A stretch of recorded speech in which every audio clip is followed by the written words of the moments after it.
तर्क वितर्क करके ही आगे बढ़ने का काम आदत पड़ी थी। तो उस समय जब देखा तो देखा कि ब्राह्मण समाज तो शून्य पर पहुंच गया।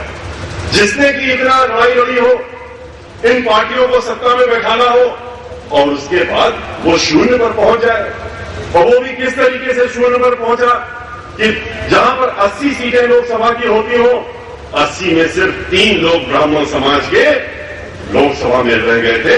ये स्थिति थी उस समय जब हम राजनीति में आए। और विधानसभा में 407 सीटों पर सिर्फ 7 लोग सभी पार्टियों के मिला करके, जिसमें 3 बहुजन समाज पार्टी के भी थे, 7 लोग सिर्फ ब्राह्मण समाज के विधानसभा में रह गए थे।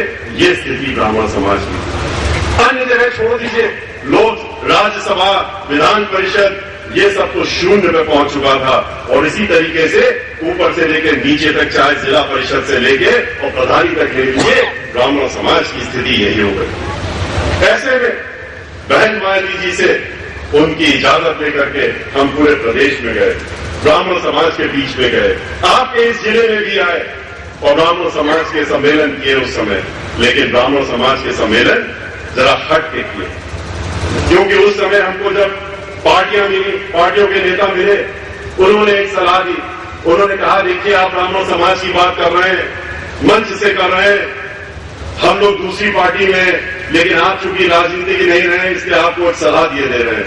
हमने कहा, क्या सलाह दे रहे हैं? उन्होंने कहा कि कभी भी पार्टी के झंडे के नीचे या पार्टी के मंच से कभी आप इतिहास उठा के देख लीजिए, जब से भारतवर्ष आजाद हुआ है, बड़ी से बड़ी और छोटी सी छोटी पार्टी ने भी ब्राह्मण समाज का नाम मंच से नहीं लिया, क्योंकि ब्राह्मण समाज का नाम लेते ही आपका बहुत बड़ा नुकसान हो जाएगा, आपकी पार्टी का बहुत बड़ा नुकसान हो जाएगा।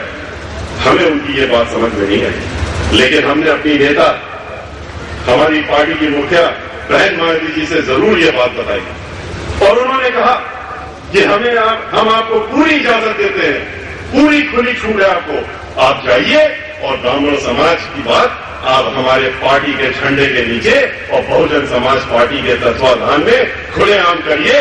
जो नुकसान फायदा होगा उसको हम देखने का काम करेंगे, उसकी आप चिंता न करिए। और उसी के बाद पूरे प्रदेश में हम घूमे, ब्राह्मण समाज से हमने कुछ बातें कही, कुछ बातें उस समय बहुत कही थी, और 1-2 ही बातें आपसे जरूर करूंगा जो उस समय कही थी।